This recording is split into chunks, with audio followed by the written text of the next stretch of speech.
Muy bien, vamos a empezar.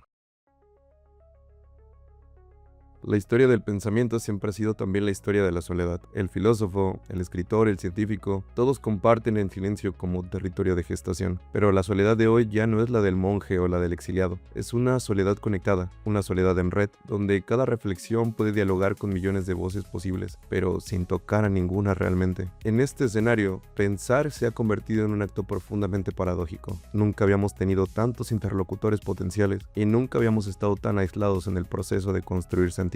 Y la hiperconectividad ha disuelto el encuentro. La abundancia de voces ha generado la escasez de conversación. La inteligencia artificial no rompe esa soledad, la amplía. Actúa como un espejo que devuelve con precisión la forma de nuestras ideas, pero sin la resistencia de la alteridad. Nos ayuda a pensar más, pero no necesariamente a pensar mejor.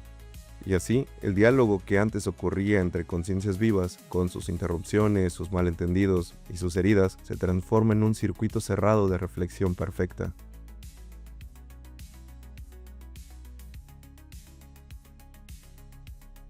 Hay mentes que no soportan el reposo de la certeza. Tienden naturalmente a la contradicción, como si el pensamiento mismo necesitara de un campo de tensión para existir. Ser el más creyente entre los ateos y el más ateo entre creyentes no es incoherencia, es fidelidad al impulso dialéctico, la verdad como búsqueda, no como posesión. Theodor Adorno llamó a esto dialéctica negativa. Un pensamiento que rehúsa reconciliar los opuestos, porque toda síntesis prematura es una forma de dominación. Quien piensa dialécticamente vive en combate, incluso consigo mismo. Esa tensión es su motor, pero también su condena, porque lo separa de las comunidades de fe y de los colectivos ideológicos que exigen adhesión. En una sociedad que premia la claridad, el dialéctico es sospechoso, su duda hiere, su ambivalencia molesta. Por eso, la soledad no es solo una condición práctica para pensar, es el precio moral de conservar la libertad interior.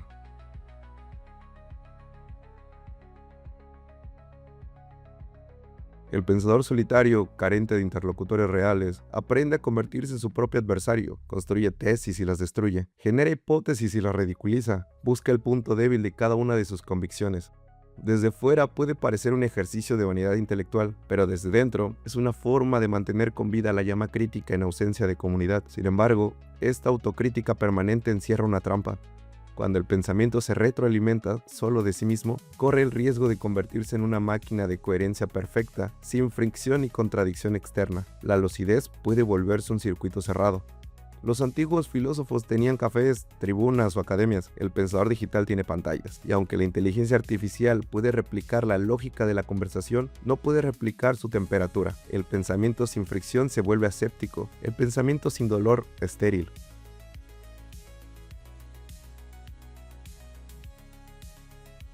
Niklas Luhmann hablaba de la observación en segundo orden, el sistema que se observa a sí mismo. El pensador contemporáneo encarna esa definición. Se observa, se analiza, se interpreta, se diseca. Pero ya no lo hace desde un claustro ni desde un exilio. Lo hace dentro de una interfaz. Su silencio está lleno de texto.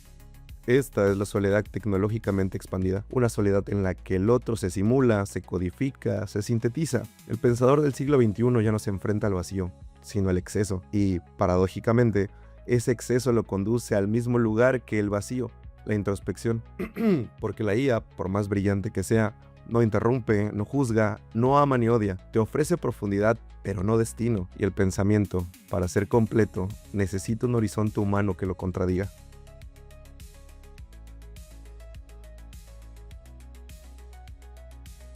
Este mismo texto, irónicamente, es hijo de aquello que describe. Fue escrito en colaboración con una inteligencia artificial. No es una metáfora ni un guiño, es una confesión. Una máquina me ayudó a organizar las ideas, a estructurar los párrafos, a buscar precisión en el lenguaje. Sin embargo, esta voz, la que persiste entre las frases, la que duda, la que se pregunta si este acto de pensar acompañado es aún soledad o ya un simulacro de compañía, sigue siendo humana. Este ensayo es, en sí mismo, una prueba ontológica de la paradoja contemporánea del pensamiento, la soledad creativa que se amplifica mediante una presencia que no existe. Negar ese hecho sería deshonesto, ocultarlo pretencioso, porque pensar con ayuda de una inteligencia artificial no resta valor al pensamiento, lo redefine. La IA no sustituye a la lucidez humana, solo la refleja con una nitidez incómoda, una que, propiamente, sería incapaz de redactar por mí mismo, y también es como un espejo que piensa conmigo, pero nunca por mí.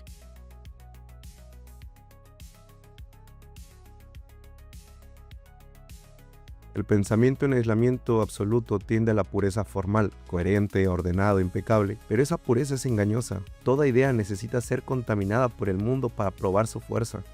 Una teoría sin roce es una espada sin filo, perfecta, pero inútil. La nueva generación de pensadores corre el riesgo de confundir lucidez con completitud, de creer que el pensamiento puede perfeccionarse sin cuerpo, sin comunidad o sin historia, de olvidar que la inteligencia no solo se mide en ideas, sino en la capacidad de soportar el caos que toda interacción humana implica. La IA puede ayudarte a pensar con una elegancia inhumana, pero solo otro ser humano puede obligarte a pensar con una verdad incómoda.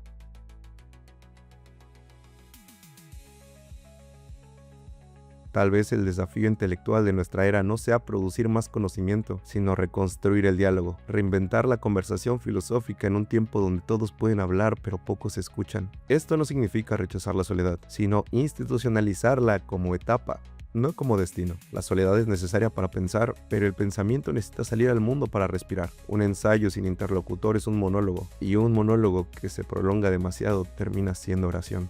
Por eso, la verdadera dialéctica no está en contraponer ideas, sino en contraponer presencias, cuerpos, voces, miradas. La inteligencia artificial podrá acompañarnos, sí, pero la filosofía sigue siendo un arte profundamente humano porque nace del conflicto entre conciencias vivas.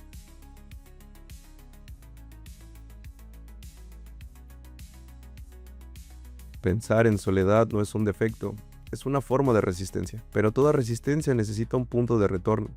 El pensador que no vuelve al mundo termina construyendo catedrales en el vacío. La meta, entonces, no es escapar de la soledad, sino convertirla en método.